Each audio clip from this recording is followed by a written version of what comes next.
So Cybershell is finally dead, after all these years. He's technically not dead, but in an indefinite hiatus. But if you put two and two together, you can figure out that yeah, he's fucking done. With all these people trying to find or figure out if he's still making videos somewhere on the internet without anyone's knowledge, but no, he's not. And how do I know that? Because it's been 4 fucking years. It's pretty goddamn obvious that he just ran away with all his Patreon money. Which is pretty ironic since he literally said that he won't be one of those guys who starts making less content once the money starts rolling in. I mean, come on. Just look at how much worse things have gotten ever since he left the site. Now we have Cybershell clones popping up everywhere. We've got Cybershell but he's LS Mark, Cybershell but he doesn't swear, and now we have Cybershell but he's a kid making pizza tower videos. You know what? Fuck Cybershell. If he's not gonna make content until he finally goes broke, then I might as well do it. Here I go making Cybershell-like content, except it's about topics that nobody cares about. So main reason why I wanted to cover Pizza Tower was because it surprisingly has a pretty rich history. It's been alive since 2018, is probably not dying anytime soon. I'll definitely be making a Pizza Tower bonus video once the actual game finally comes out, covering all the public demos and unused shit I can get my hands on. But I want to talk about how the whole idea came to be. Pretty sure we all know that the game is mostly inspired by the Wario Land games, but which ones exactly? Well, I don't know. And I didn't really care to know either, so I just assumed that it was all of them. But even then, all I had of access from the game were all those short public demos. I couldn't even get my hands on all the sick Patreon shit everyone was raving about. So just out of pure necessity for more Pizza Tower content, I thought, you know, why not? So I started from the first game and then just went down from there, since I didn't really know which game was the best to start with. And okay, I know that most of you greasy bastards probably already know this, but Wario's first appearance was in Mario Land 2, a series of games that never really took off, spanning only 2 games on the same console. And I mean, that's really not that surprising. They were mostly just your run-of-the-mill side-scrollers, but on a smaller scale.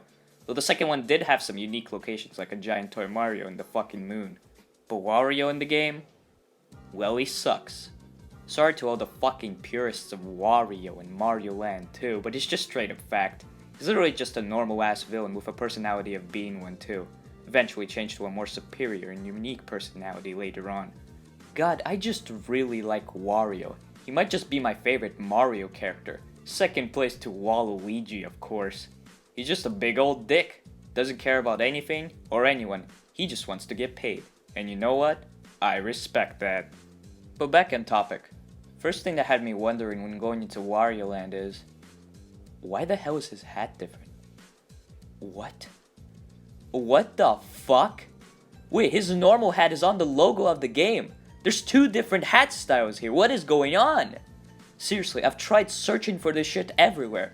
I've even tried looking at the actual game manuals and nothing. Nothing that explains the change of his stupid fucking hat. Okay, for anyone watching this, I beg of you. If you know the answers to this shit, please write it down in the comments because I'm fucking clueless. Don't care if I have to read a 10-page fanfiction styled essay, my autism power level won't calm down until I know the official answers to this shit. But let's finally just talk about the actual game. I didn't like it. I know. Call me a dumbass hypocrite, say that I should be in prison, say that you'll fucking kill me. But it's just fact that I did not like the game, and I'm technically not wrong for saying that because I'm never wrong. But right off the bat, there's already similarities. Like the fact that there's a short dash move, then you can grab enemies. Though here it's a bit different in that you have to knock them out first to then grab them, and dashing into them just kills them either way. The grabbing animation is pretty different too, because you're not really grabbing and more so just holding the enemy in one hand, as opposed to Pizza Tower where you're just literally even physically grabbing in the most basic representation you can think of. But I really don't think I should be comparing animations, as that is a more unique piece of Pizza Tower, separating it from anything else. And that's all the comparisons I could find because I got halfway through the first level and didn't feel like doing anything else, so let's just move on. Wario Land 2 did get a little better.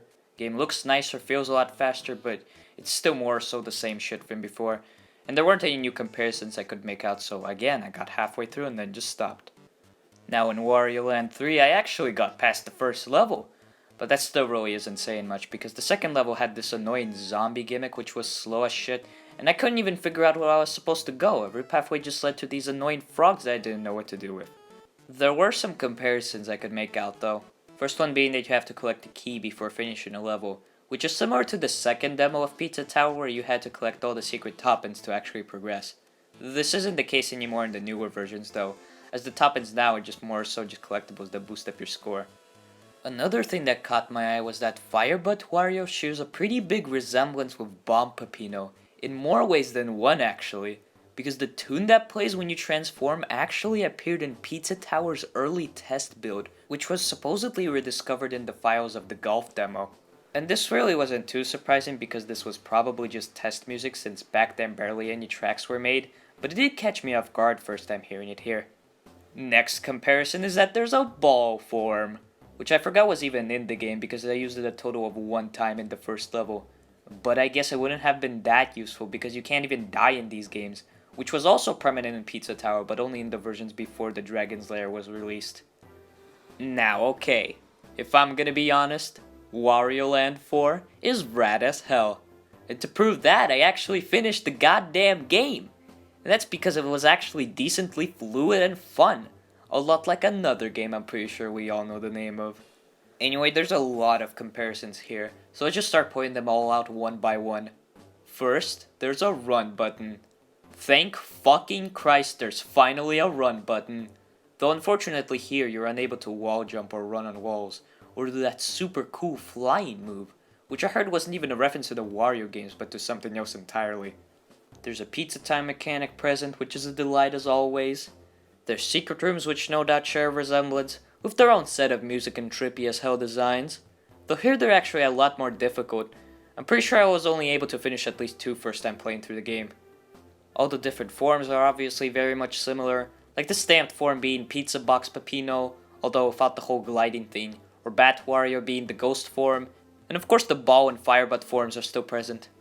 Even some of the level themes are eerily similar, like we have the beach level, the forest and or jungle level, the factory and freezer levels, the spooky dungeon, and oh look, there's space pinball! Sure it looks different and there's different mechanics like this annoying throwing gimmick, but in concept it's literally just fucking space pinball. Like this is just a blatant steal of original ideas that have totally never been done before. Don't you know that you'll be seized? Don't you know that you'll go to fucking jail for doing stuff like this? Shame on you, Pizza Tower guy. Shame on you. Well, are these all the comparisons between Wario and Pizza Tower out there? Well, no. Because the game isn't even fucking out yet. They'll definitely keep adding more shit later on. Clear evidence of this is the whole pinball throwing gimmick coming back in the new golf level, being obviously superior there because you can actually aim in more directions than just up or down. And even if they don't add any more stuff than that, I wouldn't really care either way. Like I didn't grow up with any of these games, and I only thought one game was actually good, and I won't be replaying any of them anytime soon. I'm definitely not going to be playing the Wii game because I can't even work a proper Wii emulator, and I'm too broke to buy an actual one. And I'm not going to even try playing the one on the Virtual Boy.